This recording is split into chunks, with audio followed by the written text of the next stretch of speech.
You know, what if I told you that you don't actually have to build your identity from scratch? That your purpose isn't some big stressful thing you need to create, but it's actually something that's already been designed specifically for you?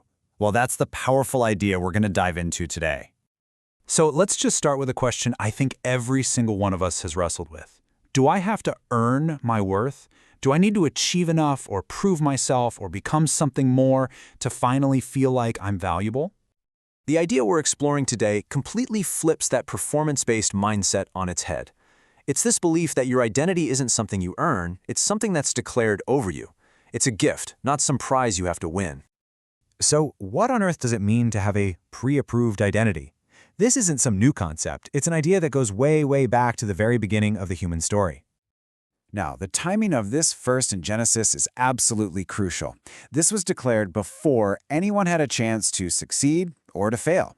It establishes that our core identity, being made in the image of God, is a foundational fact, not a performance review. So the key takeaway here is that your real foundational identity is completely separate from your day-to-day life. It's not based on your job, or your relationships, or even your biggest mistakes. It's an unchanging truth that comes directly from your Creator's intention for you. And this is the starting point for literally everything else. Okay, so if our identity is a foundational fact, what does that say about our design? Well, there's a really powerful metaphor that helps us get this. Are we mass-produced or are we handcrafted? The source material points to this fascinating Greek word, poema. It's actually where we get our word poem. In the Bible, it's used to describe us as God's workmanship, His masterpiece. Think about that.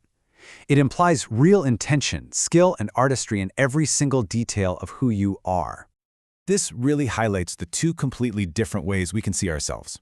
The mass-produced view kind of suggests we're accidental, maybe a bit random, and probably flawed. But the handcrafted view, oh, that changes everything. It means you are intentional, you are unique, and you are considered a masterpiece by the one who made you. Now, this idea of your identity being declared first isn't just a nice thought. It's a pattern we see over and over and over again throughout history. God consistently speaks identity into people before they've done a single thing to deserve it. Just look at this pattern. Gideon, who's literally hiding in fear, is called a mighty warrior. David, a forgotten shepherd boy out in a field, is called a king. Simon, known for being impulsive and unstable, is called Peter, which means the rock. In every single case, God declares who they are long before their actions ever line up with that new identity. And that's the whole point right there. God doesn't wait for us to get it all together to be perfect. No, He declares our true identity first, because that declaration is the very thing that empowers and fuels our transformation. It's the cause, not the effect. Okay, so this might sound like a purely spiritual or theological concept, right? But what's so incredible is how modern science is actually starting to affirm these ancient truths. We're discovering that these ideas have real physical effects on our brains. The science behind this is called neuroplasticity. It's this amazing God-given ability of your brain to physically change itself, to form new connections based entirely on what you think about and focus on. You can literally rewire your brain. So, how do we actually do this? The sources suggest a pretty simple three-step process. First, you choose to focus on the truth about your identity. Second, you use something like expressive writing to process your experiences and reframe pain.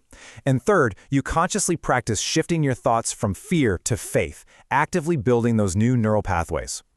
And listen, this isn't some new age self-help trick. It's an ancient truth.